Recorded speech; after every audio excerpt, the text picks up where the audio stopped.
el puntero láser, el indicador. Bueno, sigo. Entonces, control óptico del estado de magnetización en junturas túnel magnéticas.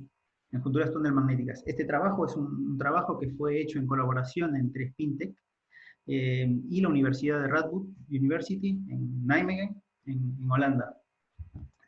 Entonces, este es un poco sobre el contenido de la charla. Voy a empezar rápidamente con una breve motivación, una introducción, para pasar a los resultados, en donde voy a contar un poco sobre cómo se desarrollaron electrodos a base de multicapas de terbio cobalto, y un poco contarles también de que en este tipo de sistemas es posible observar un fenómeno conocido como optical switching, o reversibilidad completamente óptica. Luego, una vez caracterizadas estas multicapas, van a ser integradas dentro de una juntura túnel, y utilizando pulsos de luz va a ser posible controlar los estados de magnetización de las junturas. Y finalmente les voy a mostrar un poco los resultados preliminares que se obtuvieron en junturas nanolitografiadas. Entonces, bien, como la mayoría de nosotros sabemos, existen distintos tipos de memoria, las cuales se pueden clasificar en términos de velocidad y densidad, ¿sí? En una estructura que se llama jerarquía de memorias, que es esta pirámide que uno ve acá. Los distintos tipos de memorias, ya sean volátiles o no volátiles, pueden clasificarse en estos términos, densidad y velocidad. Por ejemplo, los discos duros o los discos rígidos externos que uno utiliza es un tipo de memoria no volátil, en el cual la escritura de la información es muy lenta, pero que son de muy alta densidad. Sabemos que ahora hay discos de 1 tera, 2 tera, pero que tienen una velocidad de escritura muy baja. Si nos vamos acercando hacia la parte lógica, o hacia las memorias que sirven para hacer los cálculos en la computadora, estamos refiriéndonos a la parte lógica de una memoria. Existen memorias conocidas como las memorias caché, por ejemplo, en las que trabajan en el orden de los nanosegundos, ¿sí? Ya sea 10 nanosegundos, 30 nanosegundos, o por ejemplo el tipo de memoria de acceso aleatorio dinámico, que trabaja en el orden de los 100 nanosegundos. Y como pueden ver acá en esta jerarquía de memorias, no existe una memoria que sea no volátil, que forme parte de la parte lógica de las memorias, ¿sí? Como se sabe, por ejemplo, las memorias o las junturas magnéticas que son a base de transferencia de torque de spin, estas operan en una escala de tiempo que se encuentra en el orden de entre 3 y 20 nanosegundos. Lo que se quiere buscar, o lo que se buscó en este proyecto, es desarrollar una juntura túnel o una memoria magnética que pueda trabajar, que sea no volátil y que pueda trabajar en el régimen del subnanosegundo, ¿sí? Que pueda ser, por ejemplo, que pueda estar por encima de los regímenes ya antes mencionados.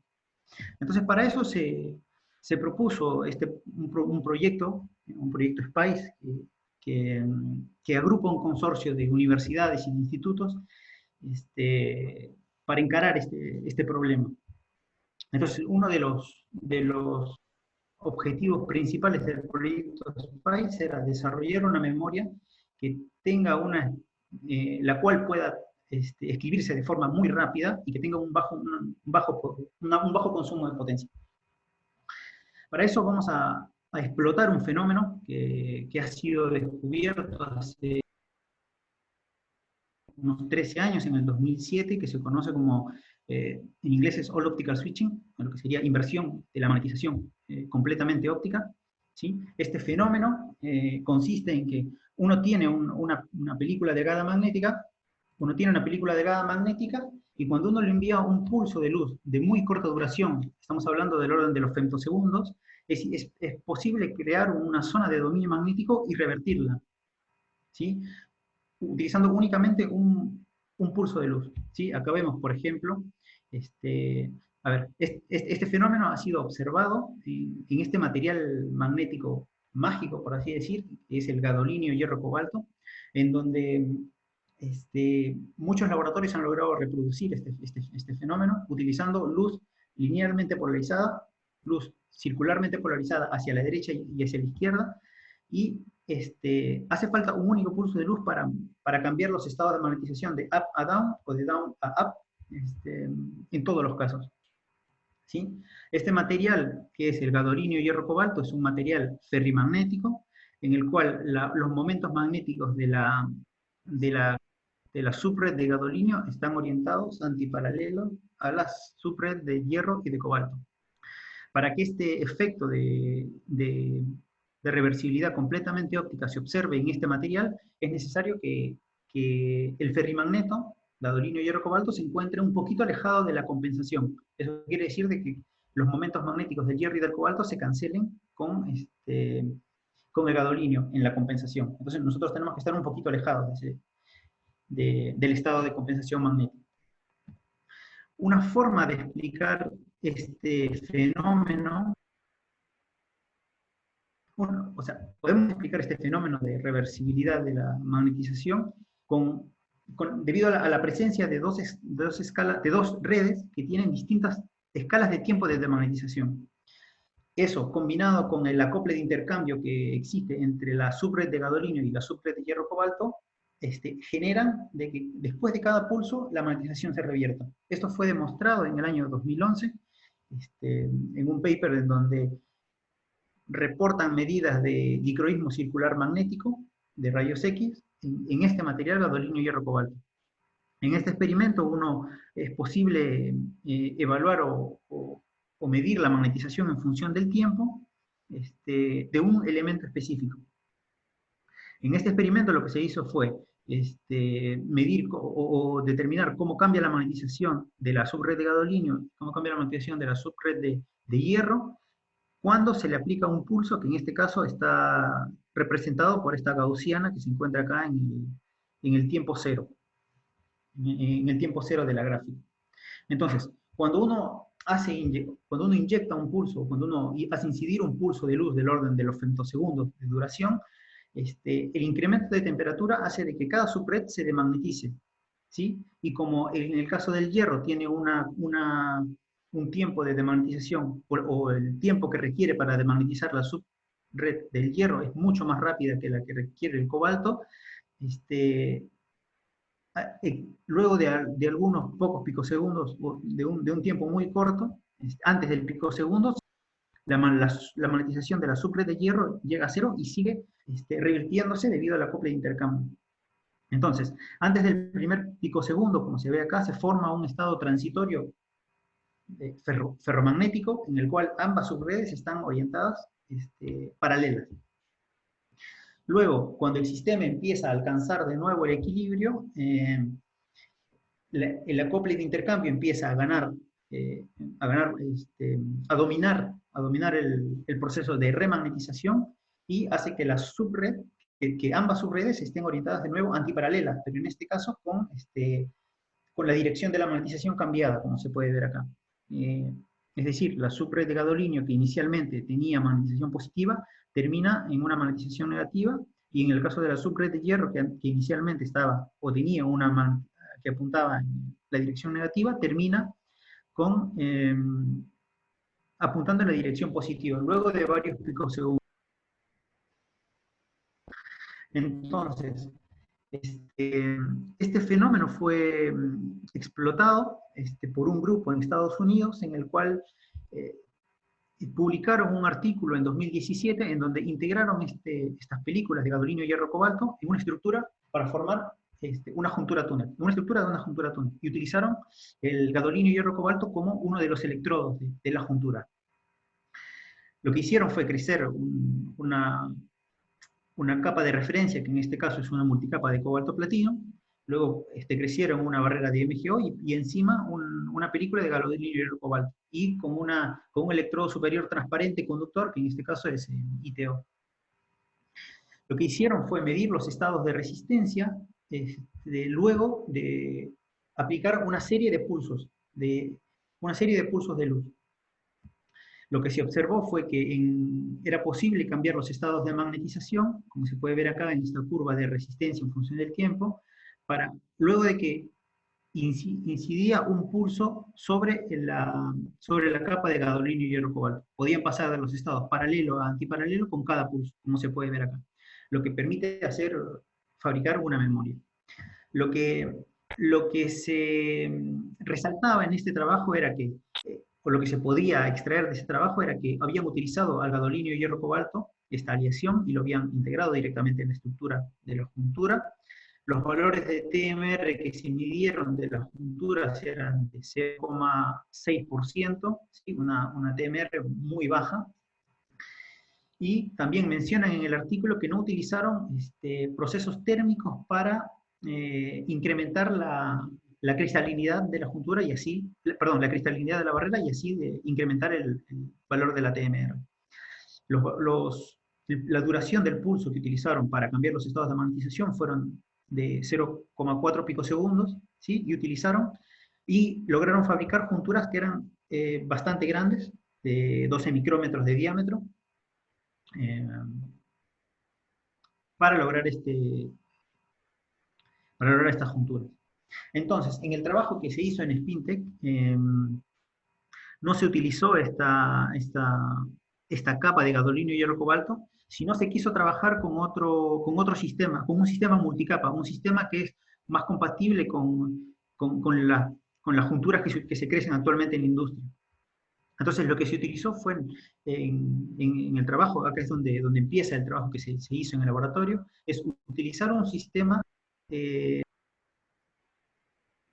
multicapa a base de terbio cobalto. Este terbio cobalto, cuando uno lo crece en una estructura de multicapa, puede formar también un ferrimagneto sintético, en los cuales el momento magnético de la capa de terbio está orientado antiparalela a la capa de cobalto. Se ha reportado también de que presenta una fuerte anisotropía magnética que es perpendicular al plano y que cuando se le integra en una juntura túnel puede presentar o llega a presentar altos valores de TMR. Entonces lo que se hizo con este sistema de multicapa de terbio cobalto fue crecer muestras en forma de cuña. ¿Sí? Para eso lo que se hizo fue agarrar una oblea de silicio de 10 centímetros de diámetro y en donde en cada zona de la oblea de silicio se lograron crecer multicapas con distintos valores de espesor de terbio y de cobalto. La muestra que se creció, la que se utilizó en el trabajo, fue una multicapa con 5 repeticiones de terbio y de cobalto, con los espesores de terbio que iban desde 6 hasta 16 Armstrong y desde 7 hasta 15 Armstrong en el caso de cobalto. ¿Sí? Como se puede ver en esta imagen de acá. Entonces, luego de que teníamos nuestra oblea de silicio o nuestra muestra con distintos valores de espesores de terbio y cobalto, se realizó la caracterización magnética. Para eso se utilizó un magnetómetro de efecto Kerr que permitía escanear las distintas zonas de nuestra muestra para así obtener la curva de histéresis en cada punto de la oblea. Las curvas de histéresis en las distintas zonas de la muestra nos permiten obtener el valor del campo coercitivo con el cual se puede formar un diagrama o un mapeo de campos coercitivos, que es lo que se observa en esta figura de colores de acá.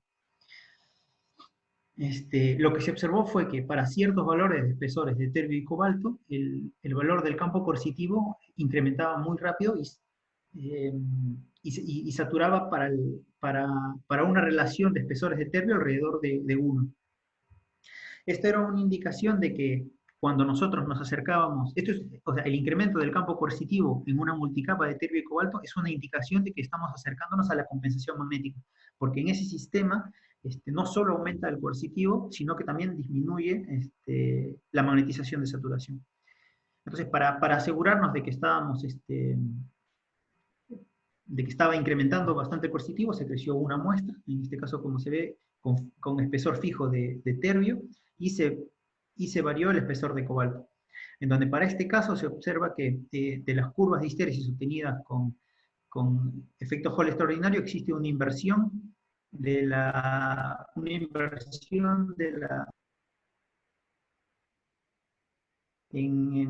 nuestro ferrimagneto.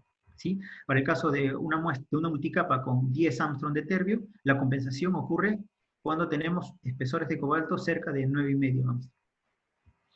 Entonces, este sistema que fue caracterizado a temperatura ambiente, eh, se requería también ver cómo era el comportamiento de las propiedades magnéticas en función de la temperatura. Esto porque si uno quiere integrar este sistema en una juntura túnel, se requieren distintos procesos distintos tratamientos térmicos no solo para incrementar la cristalinidad de la barrera y el valor de la TMR, sino también para hacerlo en litografía. Entonces, se evaluó o se estudió cómo era la evolución o cómo era la dependencia de la anisotropía magnética perpendicular en función de la temperatura de recocido. Y se observó que dependiendo de los espesores de terbio y cobalto, en algunos casos era posible calentar hasta 300 grados centígrados y la curva de histéresis seguía manteniendo una forma cuadrada, lo que indicaba una buena anisotropía perpendicular. ¿Sí? Este sistema era térmicamente estable y para la mayoría de los casos se mantenía la anisotropía perpendicular a una temperatura cerca de 250 grados, que fue la temperatura que se mantuvo de aquí en adelante. Entonces, una vez ya caracterizado magnéticamente nuestro sistema en función de la temperatura, se quiso integrar estas multicapas de terbio y cobalto como parte de una juntura túnel. Entonces, lo primero que se hizo fue desarrollar un electrodo utilizando los materiales que se utilizan comúnmente en una juntura. En este caso, nosotros lo que hicimos fue acoplar la multicapa de terbio y cobalto a una capa de cobalto-hierro-boro. Esta capa de cobalto-hierro-boro es un material que se utiliza para fabricar junturas túneles con alto valor de TMR. Este sistema de la multicapa de terbio-cobalto acoplado al hierro-cobalto-boro se creció sobre una barrera de MgO y sobre una capa semilla, que esta capa semilla era una capa adicional de hierro-cobalto-boro, pero con un espesor muy, muy fino, lo que lo convertía en una capa muerta magnéticamente.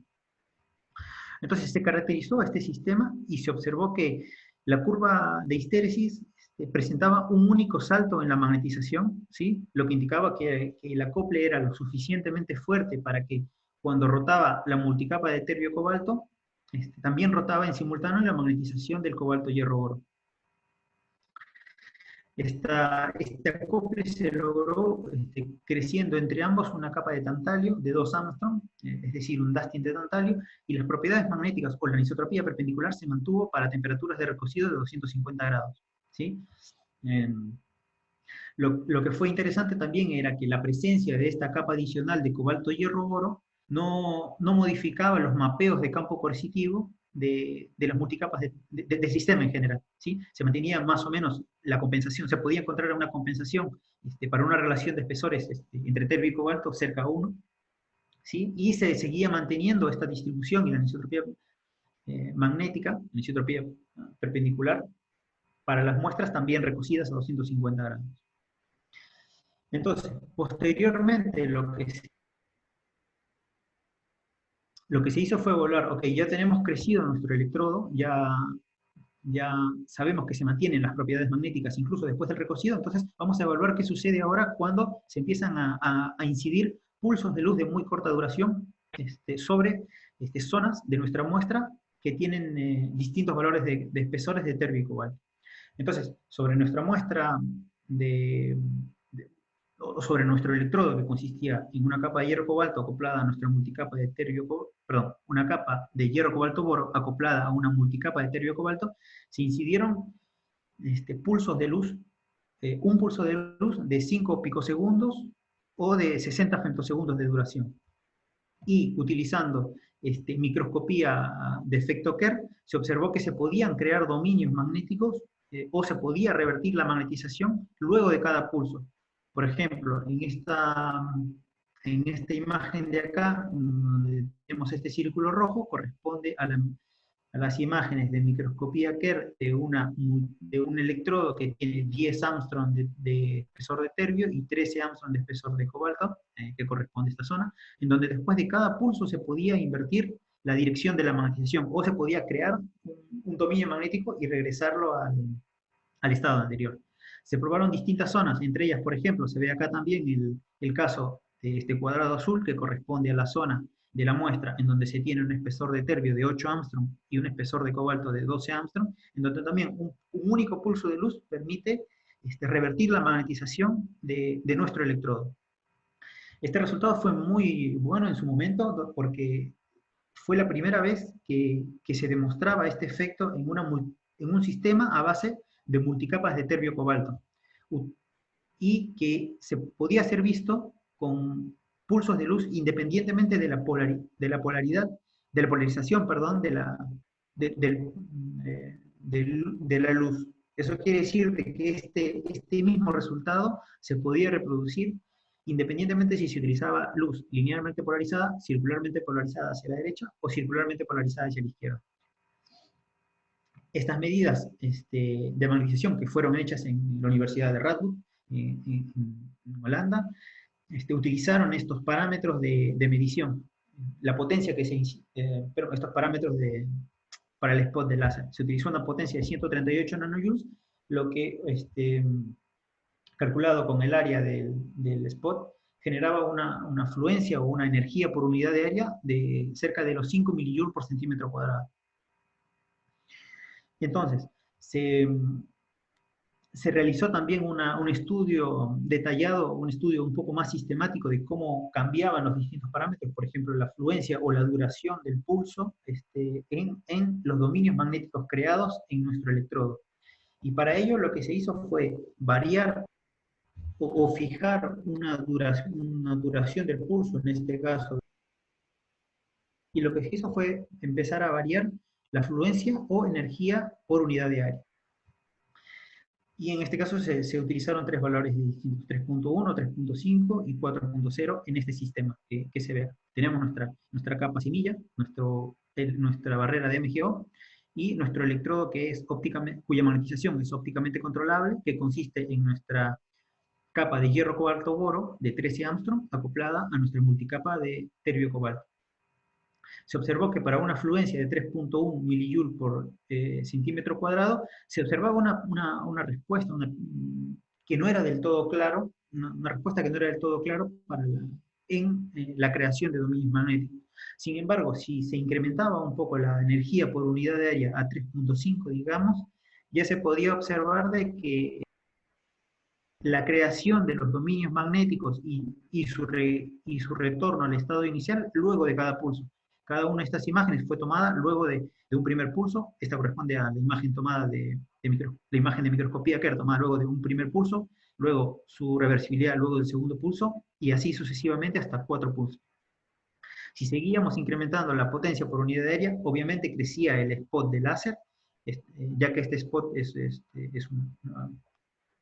tiene forma circular porque es una gaussiana, en donde en el centro se genera, en donde el centro incide la mayor energía del láser, y ya se empiezan a observar que también se empieza a observar también que para 4 milijoules por centímetro cuadrado todavía es posible revertir la magnetización luego de cada pulso. Entonces, esto fue hecho para una duración de pulso de 70 femtosegundos, y para el caso de 7 picosegundos, se cambió la duración del pulso, se volvió a estudiar o se volvió a obtener las imágenes de Kerr para los mismos valores de energía por unidad de área. En este caso se observó de que para 3.1 milijoules por centímetro cuadrado era ya mucho más visible la creación de los dominios magnéticos luego de cada pulso. Eso quiere decir de que cuando nosotros incrementábamos la duración del pulso, la energía por unidad de área para generar un dominio magnético disminuía. Y a medida que nosotros íbamos incrementando la energía por unidad de área del pulso, se empezaban a observar en el centro del spot unas zonas de un color gris en donde ya no cambiaba luego de cada pulso, como se puede ver en estos círculos púrpuras acá.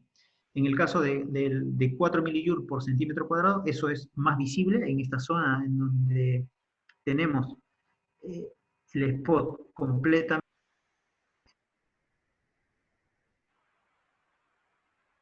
externo, se ve que rota que regresa a su estado inicial con cada pulso, ¿sí? Pero en el centro tenemos una zona gris que siempre se mantiene. Estas zonas grises corresponden a zonas de la muestra en donde la energía es lo suficientemente grande como para que el sistema termine, que el estado final del sistema sea una demagnetización térmica completa. Eso quiere decir de que la energía es tanta de que no le da tiempo al sistema a relajar para que sea una inversión de la magnetización completa, como en el caso, por ejemplo, de 3.1 milijoules por centímetro cuadrado, como se ve acá. Entonces, eh, ahora, con toda esta caracterización y con todo el conocimiento de las dependencias de la reversibilidad de nuestros dominios magnéticos, con la energía por unidad de área, con la duración del pulso, ya podemos ir pensando en cómo integrar este sistema a una estructura de juntura túnel magnético. Entonces, lo que se hizo fue, teníamos nuestro electrodo cuya magnetización era ópticamente controlable con un único pulso, que consistía en una multicapa de terbio cobalto a una capa de cobalto hierro boro, ¿sí? Crecida sobre un MgO. Y a este sistema se le añadió una capa adicional de hierro cobalto boro que nos permitía o que nos proporcionaba un estado de magnetización adicional para tener el segundo estado el segundo estado magnético en una juntura. Esto se puede ver claramente acá en la curva de histéresis de todo el sistema, en donde el campo coercitivo más grande, que se encuentra cerca de los 3000 Oersted, corresponde al campo coercitivo de nuestro electrodo ópticamente controlable, que es la multicapa de terbio cobalto y el acoplado a nuestro cobalto hierro boro. Y el campo coercitivo más pequeño corresponde a la capa adicional de cobalto hierro boro que le pusimos para crear un segundo estado de magnetización. Esto ya nos permite tener una juntura que tiene dos estados de magnetización que podría servir como una memoria. Luego, lo que se hizo fue, en colaboración también con el otro postdoc, se realizó la nanofabricación o la fabricación de los pilares para hacer medidas eléctricas que nos permitan obtener los valores de TMR.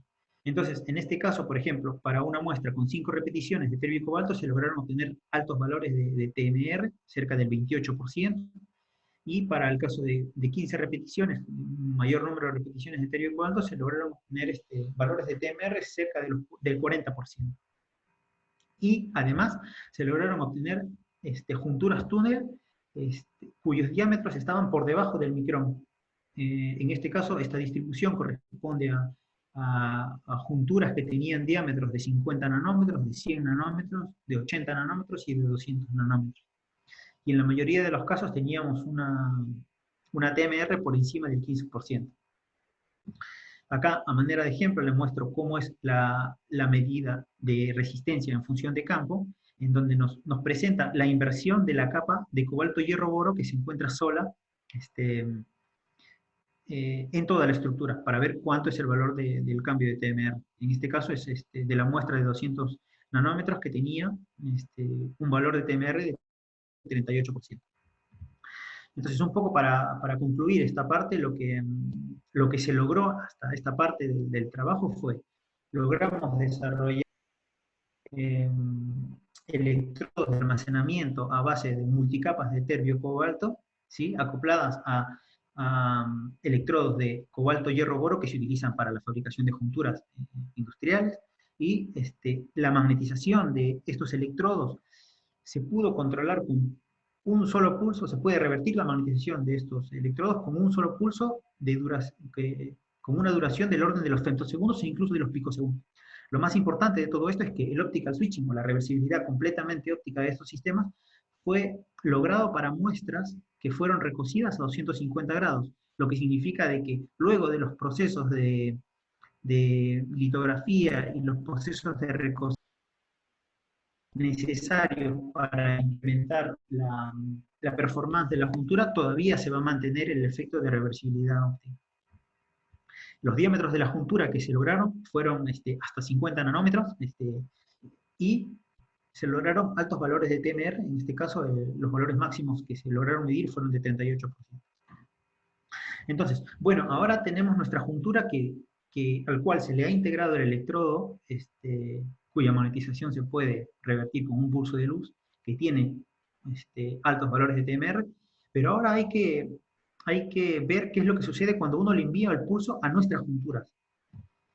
Entonces, para eso se volvió a trabajar de nuevo en colaboración con Radboud University y lo que se hizo fue lo siguiente.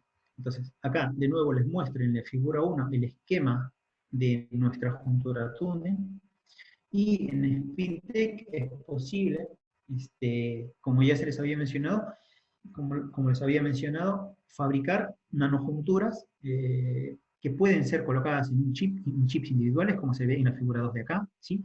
En este chip etiquetado como EF, hay cientos de junturas de distintos tamaños de diámetro, ¿sí? Que van desde los 20 nanómetros hasta los 300 nanómetros. Luego, este chip, que es fabricado a partir de nuestros obleas de silicio de 10 centímetros, se puede cortar individualmente y montar sobre otro chip electrónico adicional en el cual se pueden conectar utilizando el wire bonding para medir las propiedades eléctricas. Este chip luego contiene ya cada uno de los chips individuales con las junturas. Cuando ya es soldado se monta sobre un microscopio Kerr. En este caso es un microscopio Kerr artesanal que se logró montar en Radboud University para evaluar las propiedades eléctricas cuando se le envía un pulso. Acá en el cuadrado rojo se muestra un poco el microscopio Kerr montado. Acá es la zona donde va a ir la muestra, que va a estar conectada a los multímetros y a las fuentes de corriente necesarias para medir la resistencia. Atrás, en esta zona blanca, este cuadrado blanco que ven es un electroimán, un pequeño electroimán que sirve para producir los estados paralelos o antiparalelos de la juntura, antes de hacer las mediciones. La fuente o el generador de pulsos de luz no se muestra en la figura 4, pero viene desde la izquierda, de forma oblicua, ¿sí? Y se utiliza el microscopio Kerr para alinear de alguna forma el spot del láser con respecto a la juntura.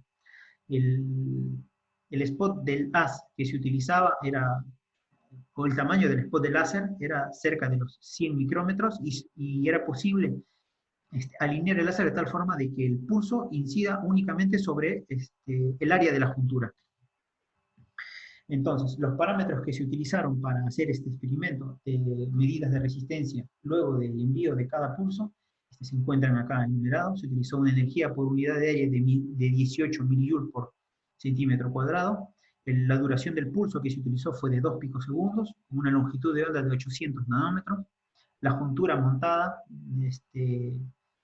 tenía 15% de valor de TMR y se utilizó una corriente constante de 5 microamperes. Y el diámetro de nuestra juntura era de 200 nanómetros. Entonces, antes de iniciar el experimento, lo que se hacía era se seteaba o se configuraba la juntura para empezar desde un estado paralelo, de alineación paralela de los electrodos, o en caso contrario, de un estado inicial antiparalelo de las magnetizaciones. ¿Sí? Para hacer esto lo que se decía era, se aplicaba un campo magnético externo con el electroimán de atrás, y se incidía un pulso con una energía lo suficientemente alta para demagnetizar el área de la juntura. Entonces el campo magnético, luego de que ocurría el pulso, el campo magnético alineaba al sistema, o ambas magnetizaciones, de forma paralela, o en caso contrario, si uno necesita iniciar de un estado paralelo, para rotar únicamente la magnetización de la capa de cobalto hierro boro que no estaba acoplada. Entonces, empezamos con la caracterización, eléctrica, de la juntura, luego de cada pulso, iniciando siempre desde un estado paralelo. Entonces, se observó de que en las curvas de resistencia en función del campo magnético de la capa de hierro cobalto boro que está solo, se observó que no había ningún cambio luego de que enviáramos un pulso. Esta curva roja de acá, la primera curva que vemos, es una curva que se tomó, una curva de resistencia en función de campo antes de... ¿Sí? Luego se incidió un pulso y se volvió a medir la curva de resistencia y se observó que no cambiaba,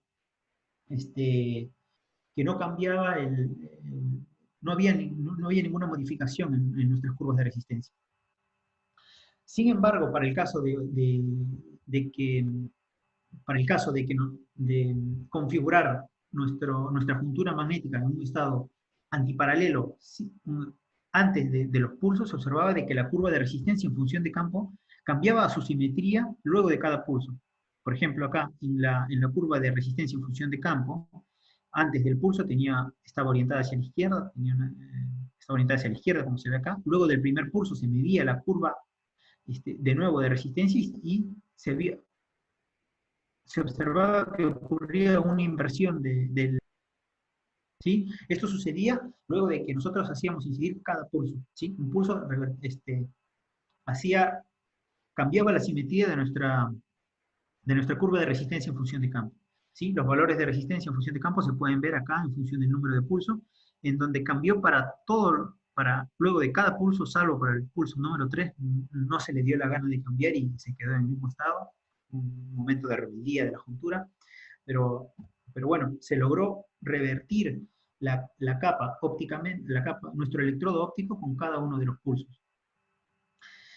La simetría o esta diferencia que hay entre estado inicial paralelo y antiparalelo podría deberse a que es posible que exista un campo disperso que se origina desde el cobalto hierro oro que no está acoplado, que podría estar afectando la reversibilidad de la capa de nuestro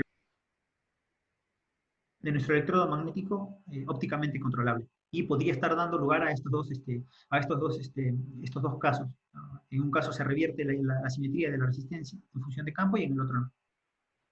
O otra posible explicación podría ser de que cuando estamos enviando el pulso para revertir la magnetización de nuestra capa de terbio cobalto acoplada a nuestro hierro cobalto boro, que la energía sea lo suficientemente alta que esté generando un estado de demagnetización en la otra capa de cobalto hierro oro y que una corriente de spin se esté inyectando hacia nuestro electrodo ópticamente controlable y que eso esté generando esta asimetría en reversibilidad de la curva de resistencia en función de campo. Estos fueron los resultados que obtuvimos justo antes de la cuarentena, entonces todavía hay muchas cosas que necesitamos responder y imagino que se van a tomar en los próximos meses la continuación de estas mediciones. Entonces, para concluir un poco ya la charla, en el trabajo logramos construir o desarrollar multicapas a base de terbio cobalto, ¿sí? Cuya magnetización puede ser controlada utilizando pulsos de luz de duración del orden de los femtosegundos y de los picosegundos, y que este fenómeno es observado incluso en sistemas que han recibido un tratamiento térmico. Se lograron integrar estas multicapas de terbio cobalto dentro de una juntura túnel y logramos obtener valores de TMR hasta del 38% en junturas nanolitografiadas. Y los test eléctricos mostraron la posibilidad de controlar los estados de resistencia de una juntura controlable ópticamente, siempre del estado antiparalelo al estado paralelo. Entonces, con eso, gracias por su atención. Y si hay preguntas, bienvenidas. Bueno, muchísimas gracias, Luis. Realmente fantástica la presentación.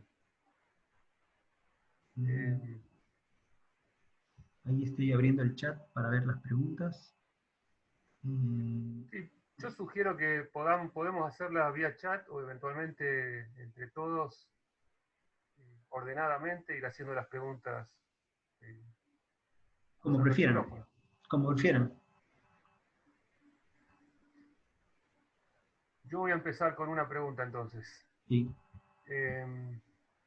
Esto entonces más que inversión óptica sería inversión térmica, porque por lo que hablaste no importa demasiado la polarización de la luz, o sea, no es un fenómeno de interacción electromagnética, sino más bien térmico, ¿no?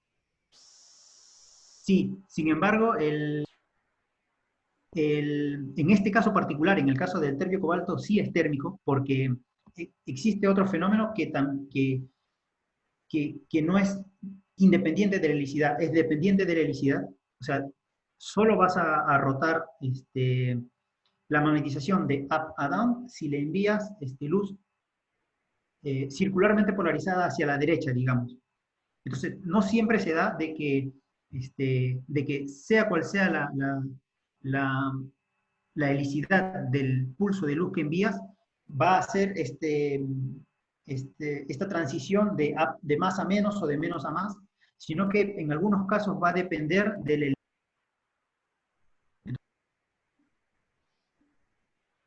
switching independiente de la helicidad, porque es lo que se observó en el terbio cobalto. Pero si uno agarra otro sistema, por ejemplo, en el caso de una multicapa de cobalto platino, se ha observado de que solo rota la magnetización cuando le envías luz circularmente polarizada a la derecha. Es decir, si le envías luz polarizada hacia la izquierda, no rota, no logras una inversión de la magnetización. Este es un caso particular que sucede en el caso térmico, es un caso particular que sucede en la multicapa de terbio cobalto. Okay. Hola, ¿qué tal? ¿Qué tal? Parado sobre la pregunta de Alejandro, entonces, que lo que vos necesitas entonces es luz para circularmente polarizado para invertirlo. Pensando ahora en el chip tecnológico que estaría en nuestras computadoras de estado sólido, ¿qué habría que poner? Arriba de todo un LED con suficiente potencia para que esto sea capaz de invertir cada vez que le metís un pulso, o necesitas aparte algo que también levante un poquitito la temperatura junto con la aplicación de la luz? Exacto, claro. O sea, este trabajo es parte de un proyecto bastante grande, un proyecto de SPICE, en donde el trabajo de Spintech es desarrollar la juntura túnel magnética cuya magnetización pueda ser controlada con pulsos de luz. Otro de las instituciones asociadas tiene la tarea de hacer un acoplador óptico que permite enviar un pulso de luz sobre cada juntura. O sea, nosotros la tarea era fabricar un demostrador en donde podíamos poner 8 junturas, ¿sí? 8 junturas en una paleta, digamos, y el otro grupo tenía que hacer otra paleta con los acopladores ópticos, con un generador de pulso en un... ¿sí? Si uno quiere esto, es difícil que llegue a la industria porque encima de cada una de las junturas tendría que haber una fuente de luz que no solo caliente, sino que controle la polarización de la luz. Entonces todavía esto es un reto, es una tecnología que es emergente, pero sí, o sea, hay que tener en cuenta eso que tú mencionas. Si uno quiere hacer memorias con esto, tendría que tener un generador de luz, algo como lo que se ve acá en esta imagen en negro, en donde sea posible iluminar cada juntura de forma individual.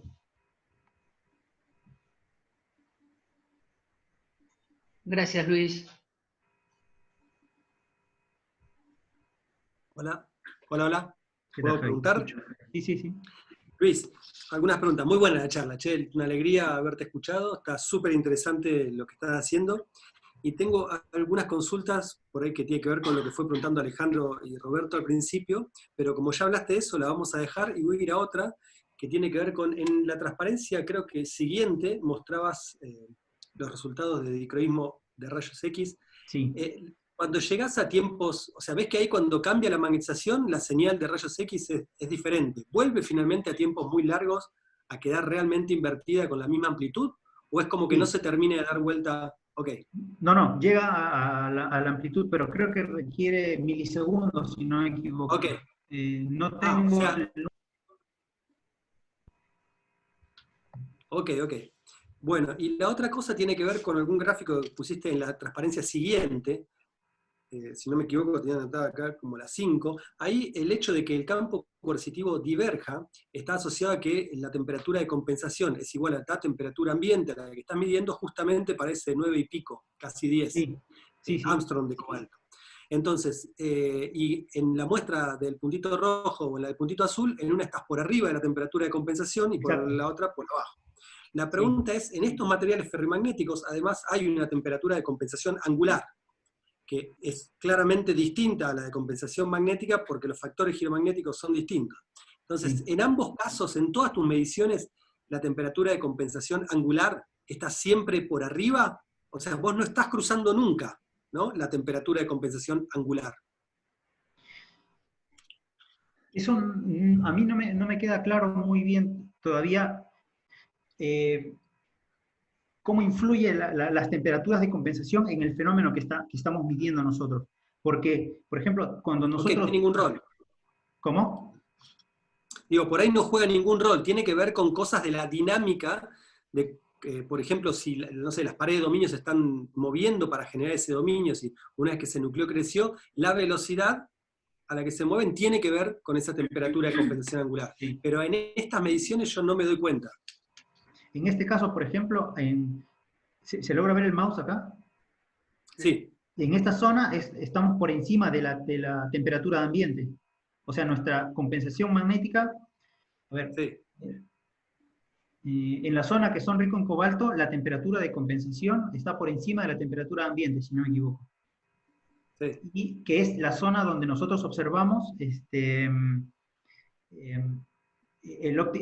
fenómeno de optical switching. Y como tú bien lo mencionas, por ejemplo, yo agarré toda en donde teníamos los distintos espesores y lo puse en el microscopio que tenemos en SpinTech, y ves cómo cambia el patrón de dominio magnético que se forma. Pasas de una zona que es dominios muy grandes a tener que corresponde a esta zona de acá, de la zona de cobalto, y si te vas alejando hacia los valores más bajos de espesores de cobalto, se empieza a hacer una forma de ramas, hasta una forma de dominios del tipo branches, entonces que empiezan a desaparecer. Fue ahí cuando el año pasado te escribí, no sé si te acuerdas, que me pareció interesante cómo era la distribución de dominios magnéticos, y capaz que a ti te interesaba mirar. Entonces, sí, yo creo que la compensación de los momentos magnéticos influye mucho ahí en la distribución de los dominios, y porque lo pude observar yo en el microscopio Kerr. Bueno, muchas gracias, Luis. ¿Más consultas? Si nadie se ofrece, tengo una pregunta que por ahí es medio sonsa, pero la pregunta es, vos estás estimulando con luz y a su vez la técnica que estás usando para medir es magneto-óptica, ¿no? Entonces, me imagino que los pulsos son de energías completamente distintas, pero la pregunta es si los procesos de lectura no distorsionan o llegan a destruir estos dominios que llegas a escribir. No. O sea, por ejemplo, en estas imágenes de acá, en donde muestro los primeros resultados, estas son imágenes en donde se les ha restado el background, pero si uno mira las imágenes así en bruto, se ve una clara reversión de los dominios. Incluso el setup experimental que se requiere para observar, para generar el pulso de luz y para hacerlo incidir, es un setup completamente diferente que el microscopio Kerr. El setup para generar el pulso de luz de femtosegundos de duración es un láser gigante que está en una mesa, y sí, son dos escalas de energía distintas que se utilizan en el sistema. Es un setup añadido al microscopio Kerr, nada más.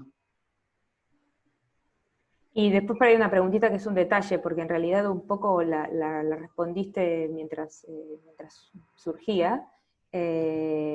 Vos mostraste que si reducías la duración del pulso y aumentabas la energía, en algún momento se te formaba este circulito en el centro que atribuís a alguna demagnetización que por ahí estaba ocurriendo. La pregunta es, sin llegar a esa situación en la que observás que algún cambio hubo,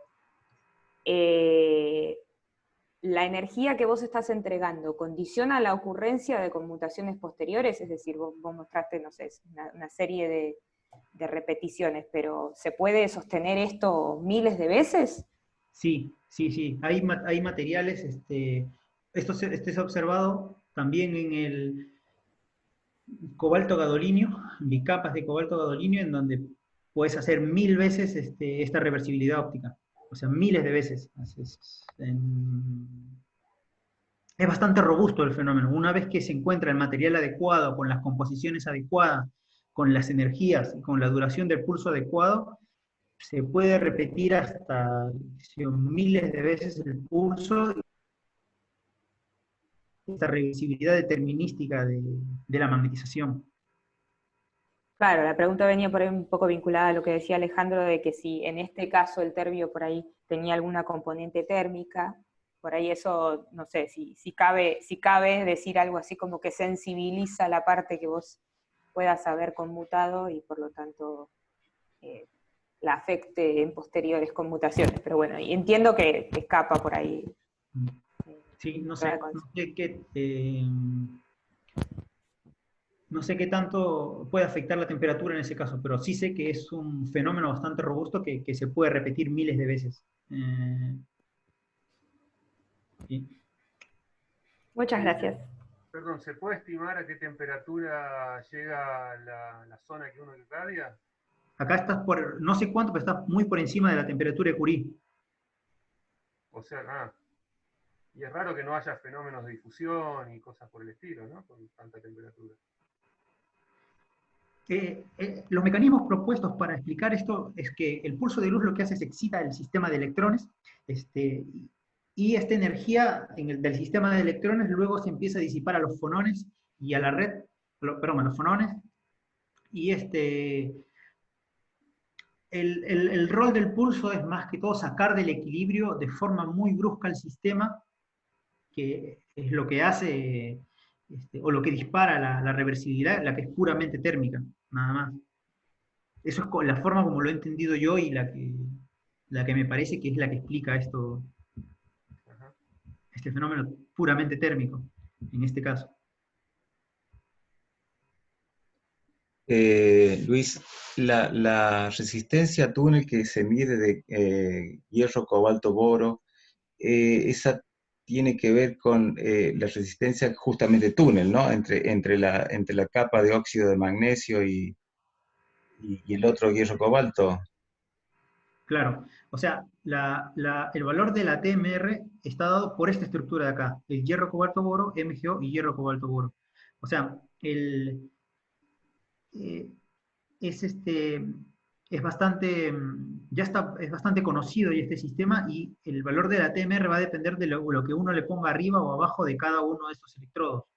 Pero lo que da el alto valor de la TMR es la interfaz entre el hierro, cobalto y el MgO, en ambos casos. O sea, acá yo estoy mostrando los resultados de valores de TMR cerca del 38%, pero en el caso de una juntura convencional, de las junturas más comunes que se hacen en SpinTech, alcanzan valores del orden del 100% de TMR.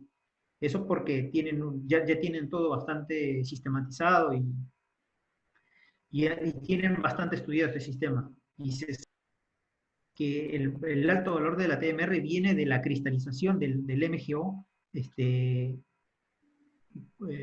a temperaturas por encima incluso de los 400 grados.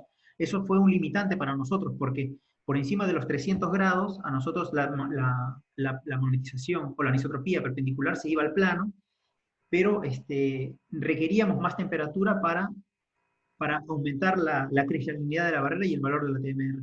Entonces, era un compromiso que teníamos que hacer nosotros en calentar hasta cierto punto a costa de reducir el valor de la TMR. Ah. ¿Y eso no es que se deposita a alta temperatura el MgO cuando vas creciendo ahí o...? No. No. Acá, por ejemplo, para uno generalmente crece una multicapa de cobalto terbio abajo, de cobalto platino para anclar esta capa, y lo que se hace es, se crece el MgO, perdón, se crece el cobalto hierro boro, este primero que se ve acá, luego se crece una película de magnesio, luego se lleva eso a otra cámara también dentro del sputtering, se le oxida un poco, y luego se crece otro magnesio, otra capa de magnesio arriba. Y luego las capas que siguen. Cuando uno hace el recocido, el oxígeno o el óxido de magnesio que se generó en el primer cambio de cámara, se uniformiza a lo largo de toda la barrera. Y eso también promueve la cristalización del cobalto hierro boro. Y se forma una juntura que es cristalina, cuando se calienta a temperaturas por encima de los 400 grados. Cosa que ahora no podés hacer porque si no te cambia la anisotropía del terbio cobalto. Exacto.